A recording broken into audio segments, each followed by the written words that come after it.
this time, I'd like to ask Wayne Sibley to come forward. He will offer the invocation and blessing of the food you are enjoying. Wayne, of course, is on the City Council for the City of Midlothian. Mr. Sibley.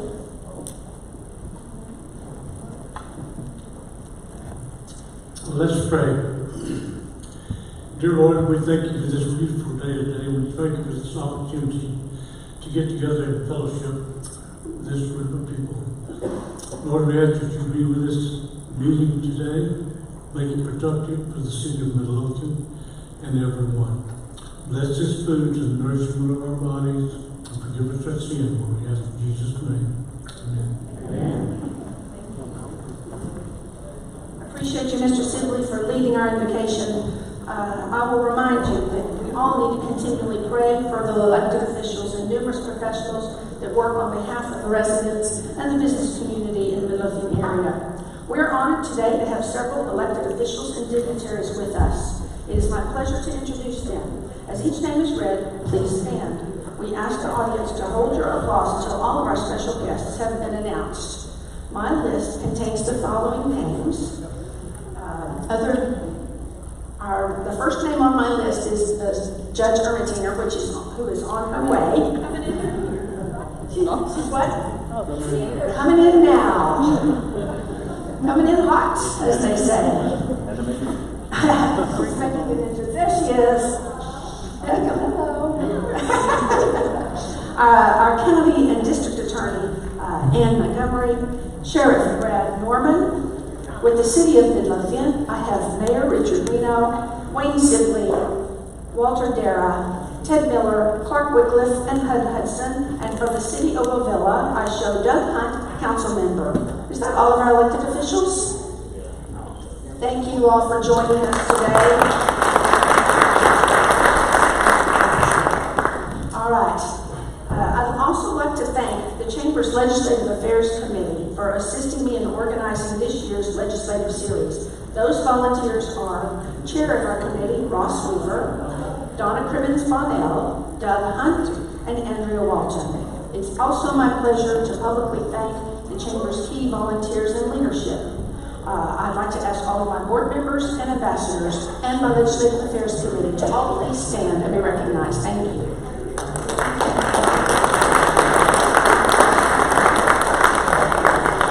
The Chamber is an organization with about 415, 420 members, and we could not do everything we do with just the staff. Thank you to all of our volunteers who make everything possible. Of course, I mentioned my staff. We are trying our best to offer you the best possible customer services, resources, and information. Help me thank your Chamber staff, Judy Bates, your Membership Director, Mary Beth Bartlett, your Special Events Manager, and Amanda DeLay, your Social Media Manager. Ladies, if you're in the room, please stand. Thank you. Miranda, they want to stand. And Mary Beth is so short, she is. I called you out, sorry. You know, today would not be possible without our presenting sponsors, Buckley Oil and Atmos Energy. To Jason Jacobus and Al Hernandez, we thank them very much for their company's support of the Chamber and the 2021 series. Now, also, I want to thank our VIP community partners, Martin Marietta, Lineberger, Goggin, Blair, and Sampson. Also, our corporate partners, Lundberg Law, City of Midlothian, and Methodist Midlothian Medical Center. Please help me thank all of our sponsors today.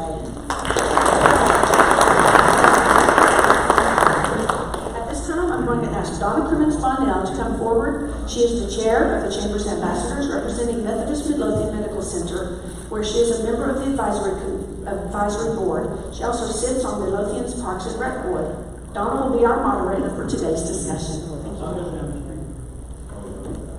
Thank you, Laura. Thank you, everybody, for being here. We've got a great turnout. We're going to move this up. Is everybody hearing me okay? Good. Pardon? Is it okay? All right. I thought I heard something. But, you know, when you get to this age, you hear things, too. You don't just laugh seeing things. Sometimes you hear things that aren't there. Okay, so this time we want to introduce our panelists and go ahead and have them step up. And we'll start here and go my, right to left. Okay? Is that okay? So mine. Okay. So the first will be Scott Brown. And Scott is our Assistant Chief of Police. Scott is been with, okay, I'm going to have to move this. It really is in the way of the eyes. That's a challenge when you get a little older, too. I just have to say, I had to have Gerald come out the last 2 nights and look at the sky. I thought I saw a satellite, and last night I thought I saw 3 moons. He came out and verified that was not a satellite, but it was a large star, and yet last night there was really only 1 moon. But I know there were 3. So that's another challenge with aging, but you're all going to get there. So you will know that you've been forewarned. Okay, so Scott. So Chief Brown has been with the department since 2019, but prior to that, he was in Arlington for over 28 years. 20 years being an officer for, looks like 28 years. But recently, he was voted as Best of Ellis County Police Officer by the Waxahachie Daily News. That's awesome. During his time in Arlington, Chief Brown commanded positions in patrol, community affairs, school resources, internal affairs, and special events. He ended his career in Arlington as a commander of the Criminal Investigation Section, and he was named APD Supervisor of the Year in 2002. He's a graduate of the Police Executive Research Forum Senior Management Institute for Police, that's a mouthful, and numerous other law enforcement programs. He holds a Master Peace Officer certification and received his bachelor's from McMurray University and his master's from Amberton University. He spent his childhood years in Midlothian. Thanks for coming back. And so he moved his family back here in 2009. And just in case you don't know, apples don't fall far from the tree. So his son Truman just graduated from high school this past year and will be starting Purdue. Great seeds. Brad Norman. So Brad Norman is our sheriff for Ellis County. He's been a police officer since 1998. He was elected sheriff for a term beginning in January of 2021. He was previously a Chief Deputy Operations Captain, as well as a Lieutenant of the Narcotics Task Force under the prior Sheriff, Ray Stewart. What you don't know is that I worked with Brad for 3 years because he was also one of our police officers with Methodist Medical Center. We have a very active police force, and Brad was a great help to all of us in taking care of our safety needs. Sheriff Norman also holds a Master's Peace Officer Proficiency Certification from the Texas Commission on Law Enforcement, as well as a bachelor's degree from Midwestern State University in Wichita Falls.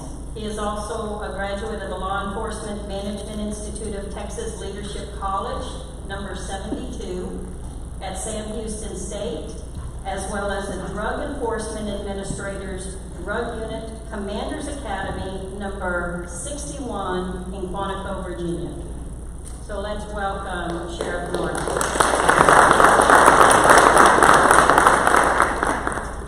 Ann Montgomery. So we have Ann Montgomery. She took office as our district and county's attorney in January of 2021 after receiving her Bachelor of Arts in Political Science at the University of Texas in Arlington. She began her career as a paralegal, an investigator, disciplinary counsel for the state bar. Ooh.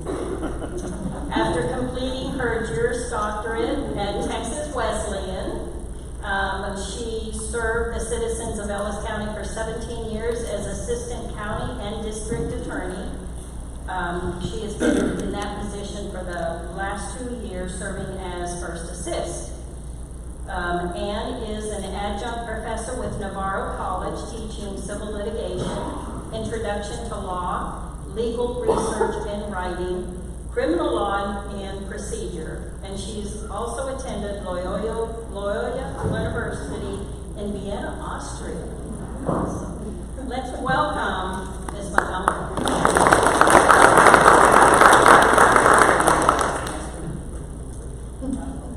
And Cindy Ermatinger. So Cindy Ermatinger became the district's judge in 2014.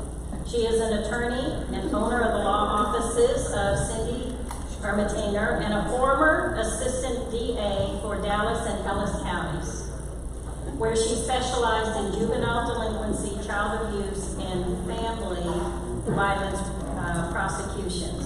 She is a member of the State Bar of Texas, Ellis County Bar Association, Ellis County Defense Bar Association, Trial Lawyers College, and Texas and Dallas Criminal Defense Lawyers Associations. Judge Ermatinger is an associate board member of the Midlothian Education Foundation and a graduate of Midlothian and Waxahachie's leadership programs, which I think we still have an opening, don't we? No. Oh, well, it's closed for beginning next year. She is also a past defense attorney, member of the Ellis County Bail Bond Board, and a past member of the American Business Women's Association and Midlothian Rotary Club. Judge Ermatinger received her bachelor's degree from Oklahoma State University and her law degree from Texas Wesleyan School of Law. So let's welcome Judge Ermatinger.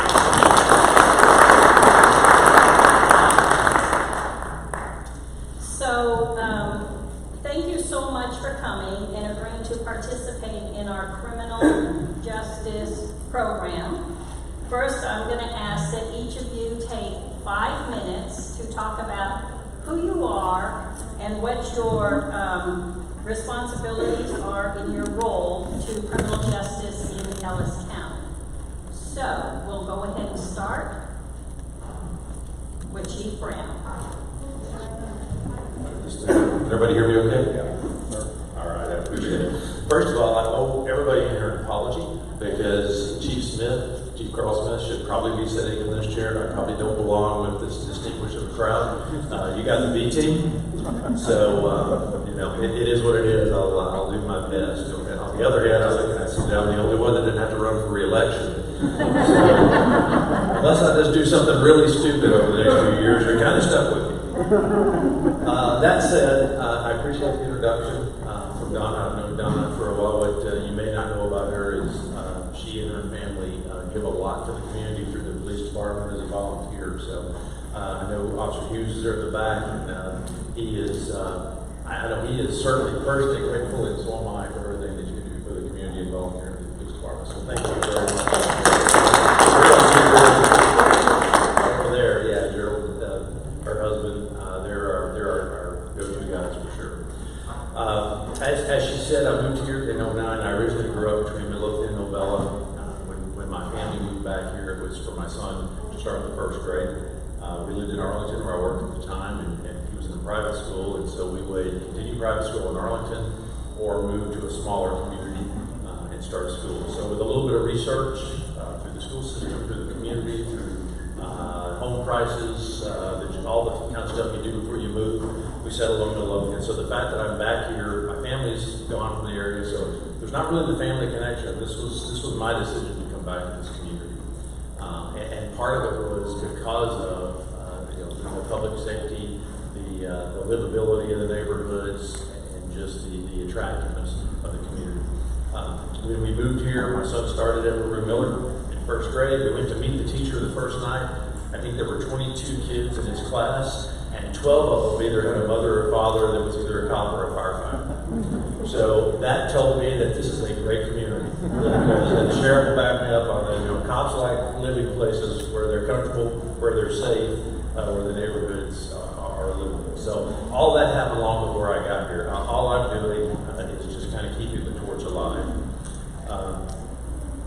we are fortunate enough, and when I moved here, I certainly didn't think I'd ever be working here either. I thought I would do my time in Arlington, retire, go fishing and do whatever it is that you do when you retire. But when the opportunity came up to be the assistant chief here, a couple of conversations with Chief Smith, I thought it was a pretty good fit. It was a pretty good time to transition away from Arlington, where I had done everything that I thought I could do professionally or was comfortable doing, and then moved into the community here. And the opportunity to serve this community, which we had lived for 8, 9, 10 years, it was just fantastic.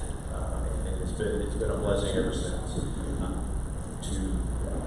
Again, how little of this is because of me or in spite of me, I don't know. But if you follow along, you see that we've been rated by 3 different organizations as one of the top safest cities in the state. A couple of organizations that rank all the cities, no matter of their population. We're in the top 50, and we're number 4 in the state of populations that are near our size. So these were numbers for 2 years ago, but that has as much to do with the community as it does with us.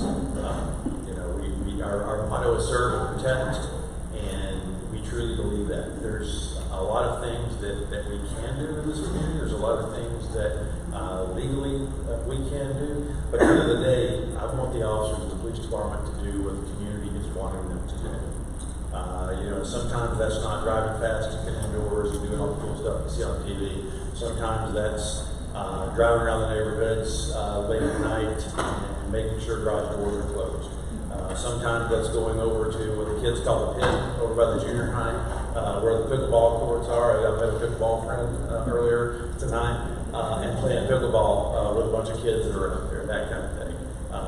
That goes, that's exponentially better for the community. Oh, I'm getting to 1 minute. I'm already gone 4 minutes. Okay. You can look at our stats, you can look at our arrest rates, you can look at a lot of the stuff that we do on paper, citations we write, and that's all great. But it's that stuff that you can't quantify that I think is more important. So, getting the wrap up. So, if anybody has any questions for me afterwards that we don't talk about tonight or talk about today, grab me afterwards. Call me. I'm on the website, and I'm happy to talk to anybody about anything you'd like to talk about. Thanks. Thanks, Chief Brown. So, Sheriff Norman, it's your turn. So tell us briefly about yourself and what is going on in the department. We moved here to Dallas County in 1999. And what a lot of people don't know is I actually started my law enforcement career in Ellis County at Midlothian Police Department. I was a Midlothian police officer assigned to the countywide narcotics task force unit, and was there for about 2.5 years. At that time, an assistant commander position in the sheriff's office came open, and the sheriff offered me a job running the task force. Basically doing the same job that I was doing as a Midlothian officer for substantially more money, so I went to work for the county and stayed there ever since. Spent almost 18 years at the sheriff's office, and then in 2017, our old sheriff ended up stepping down, and I ended up leaving the sheriff's office at that point. That's when I got to know Donna and worked with just about everybody, I think, at that table, from the Methodist table over there at the Mansfield campus. And did that for 3 years, and then ran for sheriff and took office in January. I have a heart for the people in Ellis County, and especially for our kids. And we are doing numerous things within the sheriff's office to try to protect our kids. One of the things more recently is we just did an operation a few months ago on online solicitation of minors with Midlothian Police Department, with Waxahachie, with the DA's office, and with the Child Advocacy Center. And we've got a grant out there right now to form a task force to specifically for those types of cases, trafficking cases and things like that. And you think trafficking, sex trafficking in Ellis County? Yeah, it's here. It's everywhere. It's like drugs. When we were talking about drugs back 10 years ago, a lot of chiefs of police, a lot of sheriffs said we don't have a drug problem in our community. well, they're either in denial or they're purposely trying to hide something, because there's drugs in every community that there is, and trafficking, stuff like that is equally as prevalent and a priority for, in this particular case, the grant that we applied for was with the Child Advocacy Center in addition with assistance from the DA's office. And I think it would be a wonderful thing. Anything we can do to protect our children, I'm all about. We will purposely target those who target our kids. And that's one of my big deals and always will be. Again, I have a narcotics background. So narcotics is also a big deal to me. We have an active narcotics unit in the county right now that works cases every day. If you think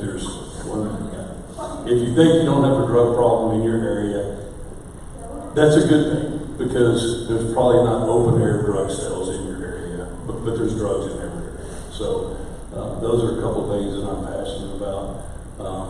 One of the things I ran on was availability. If you want to talk to me, come by the office, call me. Anybody here, I'll give you my cell phone number. It's on the internet. It's on my website. Feel free. I'll answer any questions I can. Thank you. Thank you, Sheriff Norman. Now, Ms. Montgomery, if you could tell us briefly about yourself and what's going on in your office. Sure. My name is Ann Montgomery. I'm the elected county and district attorney here in Ellis County. Just a little bit about myself. As I said, I did work previously as a legal assistant and as an investigator for the state bar. I decided to go to law school a little bit later in life. It was almost a second career. So after I did that, I was also working at the state bar prosecuting attorneys for misconduct. But my office closed down, and I had to find a job elsewhere. And Joe Grubb said, if she can prosecute lawyers, she can prosecute criminals. So that's how I ended up in Ellis County. I was originally born and raised in Johnson County, but moved here back in 2016. Live in Waxahachie with my dog Jagger. If you're friends with me on Facebook, you see he's a big part of that. My office has 47 people, which most people don't realize we're to that point, okay? When I started, it was probably half that. Some of my staff are here today. If they want to stand up, I have Cindy Walker, my first assistant, with me. Sheree Batzel, my civil chief, is here. My chief investigator, Brian Morris, is here. And Rebecca Lundberg is one of my civil attorneys in the office. She's also here. So, I will tell you, just like anybody sitting up here, we can't do what we do if we don't have good staff, okay? And they have a heart for public service. So what my office does is anything from Class C misdemeanors up to capital murder, and anything in between. We also handle mental commitments, protective orders, child protective services, juvenile cases, and we also provide civil advice for all the elected officials in the county. So we have a wide range of responsibilities. When I took office in January, I started working with Leslie Dean at the Advocacy Center to come up with Ellis County's response to child trafficking, because that is, it's coming, it's already here, it's just not as prevalent as what most people think. So we've been working on that diligently, having monthly meetings since then, sometimes bi-monthly meetings, to try to come up with our response to child sex trafficking. One of the things, hopefully we'll get into that a little bit more, is the types of cases we're seeing now are a little bit different than what they have been in the past. With the growth of Ellis County, with more people coming to Ellis County, just by nature, crime is going to increase. But the types of cases we're seeing are different. Okay, we're seeing more murders, more intoxication, manslaughters, and more capital murders. I have 6 capital murders pending in my office right now, which is extremely unusual, at one time at least. So those are things we're having to work through. There's some challenges, but we're working through them. Of course, COVID created a lot of challenges for the court system, which in turn affects my office. But I will say we're continuing to work through those. If you are interested in following what my office does, we do have a Facebook page up, Ellis County and District Attorney's Office. In January, I will start my first Citizens Prosecutors Academy, which will probably be once a week for a couple of hours for 2 months. You get to come and learn in depth what my office does, and then conclude with a trial. because most people don't realize all the rest of the things that we do for the citizens, but it's there. It's just not criminal prosecution. That's only half of my office. There's a lot of other things that we handle. So if anybody's interested in that, we'll be putting information out on that. Check it out on our Facebook, and we'll have it on our website also. And if anybody's interested in applying to be part of that, we'd really like to have you involved because we want everybody to learn what our office is doing. Thank you so much. Congratulations. Judge Ermatinger, it's your turn. Thank you. Well, I am Cindy Ermatinger. Thank you, Donna and Laura, for having us. I've known you guys for so many years. I am Cindy Ermatinger. I'm the judge of the 443rd Judicial District Court. That is a district court. We have 3 of them now up in the county, so that is great. We have the civil court that Judge Carroll has. Judge Wallace has the family court, and then I have the felony criminal court. So I live in Midlothian. I came here in '98. I see a lot of my friends in here. Hello, I'm glad everybody came. When I came here, my children lived with us. We are now empty nesters. We love it. My husband is retired, so when in the morning when we get up, he goes to the golf course, I go to work. That's how we live. I'm at Lulu. I have 7 grandkids, and I have 1 more on the way, so I'm very excited about that. And my mom is here with me. She's over there. Wait, she's staying with me right now. My office, I wish I had 47 people working for me. I have 2. I have my court coordinator and my court reporter. They're at work right now. We have a pretty heavy load of felony criminal cases. I began this fun journey as a prosecutor, then a defense attorney, and then in 2014, I was appointed by Governor Abbott, which was very exciting. And then we had a change of governor, so then Governor Abbott came in. I was appointed by Perry, then Governor Abbott came in, so I had to go through the Senate confirmation hearings. That is like the Star Chambers, like that movie. It was kind of scary. So I went through that, and then I had an election in 2016 and 2020. So right now, we are just starting up with our trials. We started in June. We actually, every one of us during the pandemic worked every day. We had a system put up called WebEx. Most people use Zoom or other things, so we used WebEx, and we did it by that. And so the folks in the jail got on WebEx, everybody that was on bond got on WebEx, and everybody actually did it. They showed up just like they were in court, possibly didn't dress like they were in court, I'll say, but they showed up, which is good. The state was there, they were on the WebEx, defense attorneys were on the WebEx. Sometimes maybe we had 60, 70 people on a WebEx doing court every day. So up at the courthouse, we were working through this. Now, did we lose a few here and there when someone got ill, did we have quarantine? Yes, we all played that game in the courthouse also. But thank heavens, starting in June, we got to start jury selection. Courthouse is not big enough to bring folks in and socially distance them, so we worked with the City of Waxahachie, and we are using the Civic Center of Waxahachie to select our jurors. I don't know, has anybody gone there yet? Any hands? Okay, there we go. Pretty cool, wasn't it? Yeah. So we have a central jury room at the Civic Center, and then each individual court gets their jurors to do the jury selection. We have the Civic Center for 2 days a month. So Tuesday, it's usually Tuesday for the felony courts and Wednesday for the misdemeanor courts. And we've been doing this every month. It's worked out well, and we've got our jury trial started. In my court, you hear state jail felonies, all the way up to first-degree felonies and death penalties. So that's what you hear in my courtroom. A little bit of good news for all the girls that are here. I am the first district judge female ever in Ellis County. So come on, girls. There's 6 of us, so it's like I grew up with 3 brothers, so I feel like I'm up there with all my brothers. So it's a lot of fun up there. But there's more space for other females to come up there. This is what I just forgot what I was going to say. Talk about that, the pandemic, the trials. Oh, the trials, kind of interesting. When they come to the courtroom, we have We can either use it in the gallery, where the jurors are in the gallery and are socially distanced. We can turn the tables around. That we've got it all worked out. But so far, in the last 3 months, all of our jurors wanted to sit in the box, the jury box, but we call it the box. Now you know our keyword we use. And they are just fine in the courtroom. If they want to wear a mask, they do, but most of them don't. So it was kind of interesting to kind of see the transition on where all the folks are with the mask and trying to stay with the folks.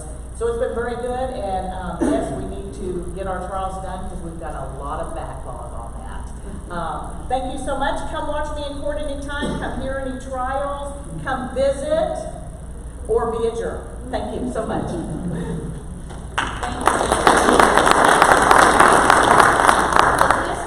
We're going to turn it over to the audience, and we're going to let you ask any of the questions that you need to ask, but please don't ask a question that's going to monopolize the entire time, okay? So, ask away. Are there any questions out there? Talk to us about the buildup of your docket. How big is it now? How big is it usually? Well, right now, through the pandemic, we were moving about 500 or 600 cases a month.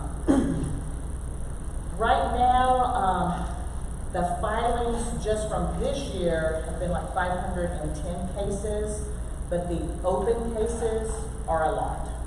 There's a lot. We're trying our best to move the jail population first, since they cannot get out on bond, and get them moved out, but keep an eye on everyone that's on bond. So I probably am moving around 2,500 cases. Last I checked, we have about 250 felony cases that are awaiting trial. That is correct. Those are cases in which the defendant has rejected any kind of plea bargain offer, and he wants to exercise his right to go to a jury trial, not a bench trial, because we could have been handling those all along, but a jury trial. That's a big backlog, and those are serious cases. Those are sexual assaults of children, ag robberies. Those are very, very few of them are just your normal drug cases. But we have those that are pending, and that's why we're trying to work through that backlog right now and still keep current. I still have cases coming in the door. So as those cases come in the door, I still have to get those to grand jury and get them in the pipeline to get into the courtroom. And so that doesn't include all of those cases that are coming in every day. So one of the questions I was going to ask, and I think you've all alluded to it slightly, but let's just hear you say. So what is the biggest issue that faces your department or office today? Sheriff Norman, we're going to start with you. Shake it up. Growth. Without a doubt, it's growth. Growth, excuse me, in the county. The numbers I'm hearing for this census is 207, 209, something like that. COG is predicting that by 2030 we're at 438,000 people. That's more than double what we're at right now. That's a big deal. With Tier 2 passing a couple of years ago, Ellis County is never going to look like Dallas County. It's not going to be all part of some city. There's going to be a large part of this county that is unincorporated, that when you call 911, it's a sheriff's office coming, not Midlothian PD, not Waxahachie PD, or any other PD. So that being said, we've got to keep up with that growth. The jail population, my jail population right now is at about 475 inmates right now in the county jail. The average daily population pre-pandemic was 450. We've now surpassed that. At the lowest, at the height of the pandemic, the lowest population, we were in the 330s. We've gone right back up, and we're now surpassed where we were before the pandemic ever started. So that creates an issue with detention staff. We have to maintain through Texas Commission on Jail Standards. We have to maintain one detention officer for every 48 inmates. Period. So every time we get to a new, we continue to add people. I've got to continue to add detention staff. Right now, I'm significantly short in detention staff. We don't have a problem keeping our deputies. Our deputies love working here. we don't have a high turnover rate with our cops. With detention staff, it's rough right now. Right now, I think we're 27 short. We've got 126 positions, and 27 of those are vacant. So that creates a lot of overtime, a lot of comp time for my employees, and they're working a lot harder. We're trying to do things. We've got about 10 right now in the mix to get hired. So we're working towards trying to alleviate that issue. But it's an issue. And under Biden's administration with unemployment, when they can make more money to sit at home, then they can come and work for me. That reduces the pool that I can pull from. We start our detention officer starting pay, 19 years old, 42 grand. It's not great, but it's not bad. It's got great benefits, county benefits. But when you can make that much money sit at home, or almost that much money sit at home, there's not a lot of incentive for people to come work. So definitely growth is our biggest issue. Yeah, I would kind of echo that to a point. Did I jump on? No, you're fine. Okay. Just keep me in line. Moderator, please. Yeah, to piggyback on what the sheriff said, I mean, the biggest issue internally we're going to find is recruiting police officers as we grow. We're going to have new positions. Yeah, sorry. Is that better? Sorry. But as we grow, we'll have new positions in the department. As the department ages, we'll also have folks that are retiring and resigning and moving along. So not necessarily negative retention, but turnover is going to be an issue. And it's tough to recruit in our jobs right now. There's not a lot of folks that want to do it. The pool's not as deep as it was when I came on in the early 90s. So we're trying some new strategies. Traditionally, we would just put out an announcement that we were hiring and let people come to us. We're being a little more proactive now. We're going to hit job fairs. We're going to hit colleges. We're going to hit, military installations, various things like that to try to bring some folks in. Those are internal issues. Externally, I think the biggest challenge we face right now is just policing during the pandemic and in changing times.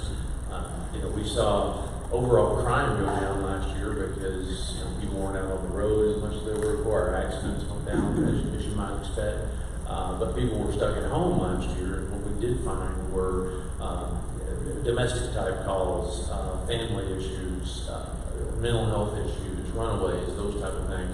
We're being tasked with more and more social service type responses, which we're minimally prepared for, but we're going to have to be a little more prepared for and seek different resources there. So I think that's going to be a big issue.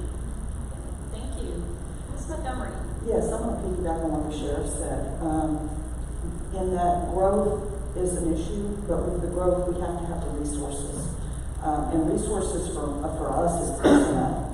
I have to have the personnel to be able to manage the cases that are coming in, not just from the sheriff's office, but from every police agency in this county. When I asked them last week how many new boots on the ground are y'all expecting this budget cycle, and I got 15 new officers throughout the county hitting the streets. I have the same amount of prosecutors to get those cases through. And so there has to be something that changes with that. Because from the county perspective, the only thing that we operate off of is property tax. We don't have the hotel taxes or the sales taxes or any of the things that the cities has. So we're very limited on our resources. And that's a problem with a growing county. And the other thing for me is space. I have no space in my office. We moved into this office 11 years ago and every office is full. So if I get anybody in the budget, which I've asked for, I have no place to put them other than we start doubling up, which is not really conducive for attorneys to work doubled up in an office, but we'll have to do what we have to do until something is done about making sure we have the facilities that we need when the growth is anticipated. Thank you. And Judge Ermitina. Well, yes, the growth is hurtful to all of us. In my court works with everybody. So if I've got 6 prosecutors in my court right now, and our dockets are every day, and then twice a month we do trials. So it's really hard to keep that energy going, especially when I need prosecutors to have time to work on their cases, just like the defense attorneys, and they're always in my court. It's hard to get that done if we had more prosecutors. Also, I use Ms. Montgomery like in our bail bond board, juvenile board, they are our attorneys, so now they're extra spread thin. The sheriff helps me all the time. I usually have 2 bailiffs in my court, but a lot of times on bond day, I know this is shocking to everybody, but a lot of people do not follow my bond conditions and they go to jail. And then I need 3, then 4, then 5, maybe 6 deputies to help get everybody in custody, because they don't like to go to custody, so things happen in my courtroom if I don't have they help standing right there, which is wonderful. But then that pulls folks from the sheriff's office. So it's my court. My coordinator is in my court most of the day, so then when she gets back, she has to answer phone calls and do the court work we need to do. So we're really all kind of like have like 10,000 hats on at one time. My court reporter, now that we're starting up trials again, she helped us a lot on other things during the pandemic. She has to do her job now because she does all the records. People request records all the time. So the growth is, we're feeling it all. So if you look at the courthouse, it's this beautiful brick building, but we see it with the seams popping out and the top popping off. So, but we are doing it. We're just, I just thought we're on the hamster wheel and just keep doing it, especially now that we're trying to get everything moving again. We're doing it, but we're wearing people out. So yeah. Thank you for your responses. Thank you. Questions out there? Somebody's got there you go. Can you speak up? Considering what you all agree upon, which seems to be the problem with both, is there a strategic plan in each one of the offices to address that, or is it going to be hindered by your budget? Yes and yes. Yes. Yeah. The county has hired a consultant to do a facility needs assessment looking 15, 20, 30 years down the road. So that is in process right now. But everything is going to always be hindered by, the county can only operate based on property tax unless there's a change in that. And so that's always an issue. But they are looking at the facility specifically going forward. I know all of us have probably met with the consultant and had to give them what we thought, where we would be in 5, 10, 20, 30 years from now, staff-wise specifically. So that's in process. I think they're expecting to have that done at the end of this year. She is correct. One of the things that the courts we've asked for is if we can have like our multi-purpose room furnished and finished like the courtroom, we can bring in a judge to help us for the overflow of the trials. But then that also takes folks also working in that court. So we're looking at a lot of things. We're looking at different changes. Obviously, we cannot use the Civic Center forever. We don't have a central jury room in our courthouse. We have to have one. I mean, there's a lot of growing pains that we're going through, and it's like a Christmas list to our commissioners and everybody. I'd like this, and I'd like this, and that's how we do it. And we all try to work around what is the most important at this time. Yeah, and us as well, the police department. The council and city management's been pretty good about granting us positions and resources when we make the case that we need them. And we want to try to pay them back by developing some programs like we're looking at a take-home vehicle policy, which studies have shown extend the life of the police vehicles. So instead of buying a new car every 2 or 4 years, we're buying it maybe every 8 or 9 years. We're about to move into a new building that should serve the people for at least 30 years. So we're trying to plan ahead and make sure that we've accounted for the growth there. So it's a give and take, and we don't want to waste anything because we're going to need every resource that we have as we continue to grow. And just one thing you said is that we all identify growth as a problem. I don't know that I would say identify it as a problem. It's a challenge, certainly, but there's some positive to it as well. Questions? I was just going to ask what angles of prevention you've changed with the pandemic, with having some kids working from home and some kids in school, education-wise. You mentioned drug trafficking and human trafficking. What changes have been made to educate them on what to avoid? Well, I say from Can you repeat the question. Yeah, she was asking about with the students, and I'll paraphrase a little bit, if I'm wrong. With students that have been working from home, from Zoom, and have been in the classroom, and we've seen in the county some trafficking and family issues that have grown. What are we doing to kind of stay ahead of that or combat that? Is that a fair assessment? And it was a challenge last year for all the families that, were the kids going to be in class, were they not going to be in class? What did that mean for our services? We've got a pretty robust school resource unit. We've got a really neat collaboration with the schools where we have a police commander that actually wears two hats. He's the commander of the school resource unit, but he's also their safety and security director. So he works on the civilian side of security as well. And part of what he does, he works with the counselors, with the teachers, with folks from the county that have implemented programs to bring awareness to that type of thing. We encourage our school resource officers to wear three hats, not just that of a police officer, not just that of a security individual, but we also like them to have a little bit of education, training, and counseling experience as well. And I'm okay if they spend most of their time doing that. So I don't know if that answers your question, but it certainly we have our eye on. And the kids are important. The school district is really growing. The school district goes well beyond the city, and it's going to be a challenge as the district grows. The schools have indicated that they're happy to fund more officers for the schools, and I think it's very important that we get them there, not just at the high schools and the middle schools, but we've got several officers that are working with the younger kiddos as well. And I think for the sheriff's office is a little different situation. We only have currently one school that's in the county that's not in a city limit, and that's Avalon School District. And we work pretty closely with that school district and helping in whatever way we can. But every other school district in the county is either in Midlothian or Waxahachie or Red Oak or whatever other city.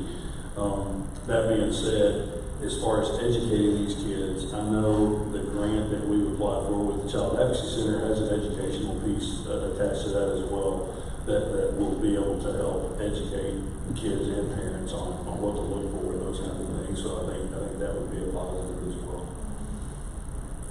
And my office is always available if anybody wants any of my staff to come and talk specifically about the dangers of the internet. Our felony prosecutors do that all the time. So they are more than willing to go and help out anytime that anybody wants to hear those kind of speeches or talks. We can do that. But how many of you are parents to junior high kid or older? Any? One of the things that I found is I'm on the child fatality review team, which is unfortunately we have to have that. One of the things that we've learned the last 2 years is there's a lot more suicides with junior high kids. A lot more suicides. And so one of the things that we look at is how can we help prevent that? And that's more education in the schools with mental health. So as a parent, that's something y'all need to be aware of. So we're trying to work on some education things there with the state, but that's an issue. We also have a juvenile justice department also where they take a lot of calls on counseling, how do I get help for our kids? What kind of counselors do you all use there? So they send a lot of questions also through them. I know also the Child Advocacy Center with Leslie Deankins, they take a lot of calls. We also started, I'm going to say maybe a year ago on the awareness of sex trafficking in Ellis County. We have a very large group of folks that every month we meet, all the agencies, Ms. McEvery in her office, myself, the folks from Traffic 911, Leslie Dean and her group, where we're educating all of us first, and then our community, the churches, the medicals, and we've got the medical also helping us with all this. So we're all boots on the ground trying to get everything organized and help as best as we can. Y'all just don't see all that, but we've got lots of good things in place, so if something happens, it can be taken care of elsewhere. So, any other questions? Yes, Rob. What can we as residents do to best support your efforts as our county continues to grow? Don't get in trouble. We know that's hard, Rob.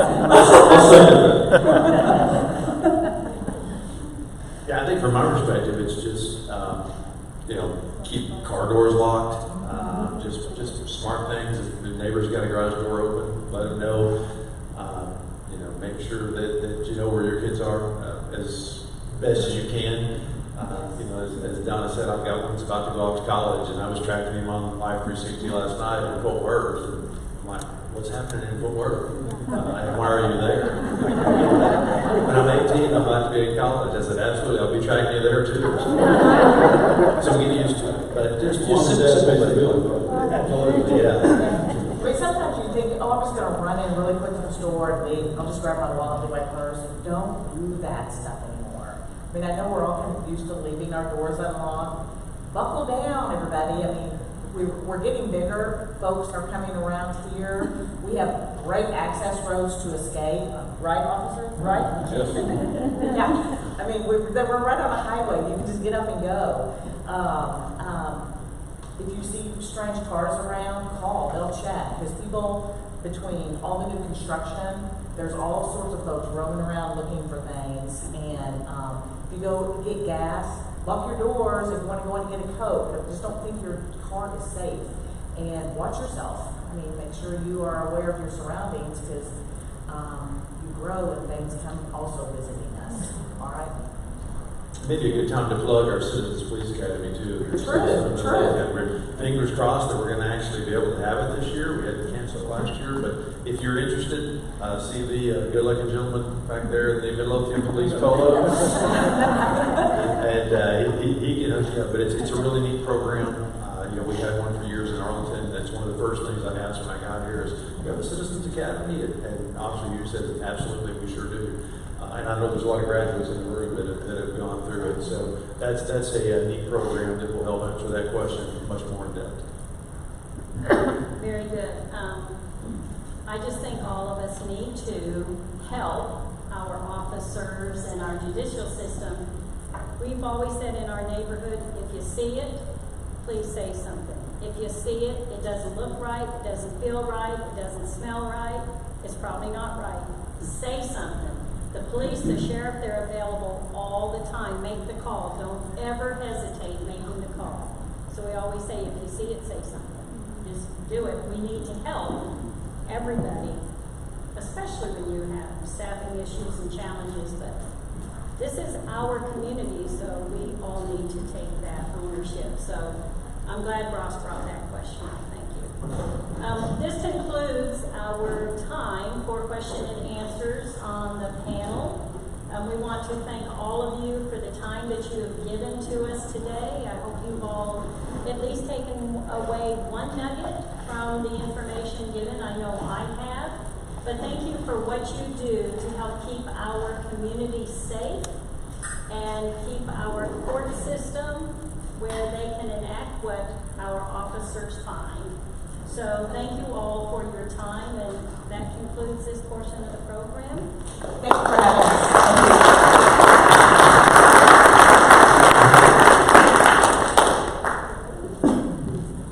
Very good. Donna, on behalf of everyone here today, thank you for being our moderator. She did a great job. To our distinguished panel, thank you very much for participating in this very important discussion. When you hear, terms like trafficking, sex trafficking, drug trafficking in our community, it doesn't feel like that should be in this area, but it is. It's coming. And like you all said, we have to be a part of the solution. Everybody's talking about limited resources. That means they need us to play a role in deterring crime in any way that we can. So very important, and we can't wait for the new law enforcement center to be completed. Now, before we close, I'd like to call your attention to some upcoming events that are listed in your program. Hopefully you can join us as your schedules permit.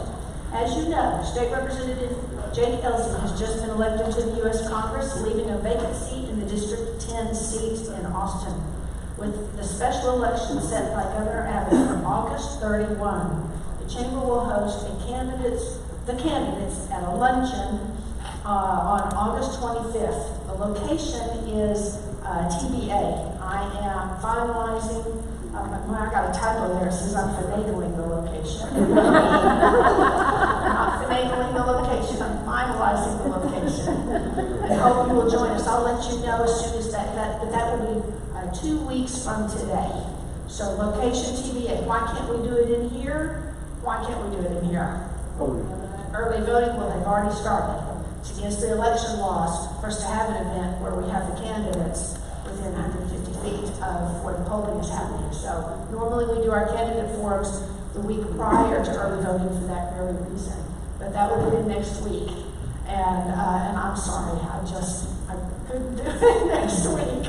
Hang with us. We'll see you in 2 weeks. On September 8th, we're going to host our first annual First Responders Appreciation Luncheon. That is going to be hosted by Methodist Midlothian Medical Center and Atlas Energy, and we are so excited to get to honor our law enforcement here in Midlothian and our firefighters, dispatchers, and EMS professionals. The Downtown Business Association will present a Heritage Day celebration on September 11th. The Chamber is participating, playing a small role, and then in addition to a free meal, we're going to honor those who died 20 years ago and those who continue to serve and protect and defend our country and communities. Once again, thank you to our presenting sponsors, Atlas Energy and Buckley Oil. Kudos to our VIP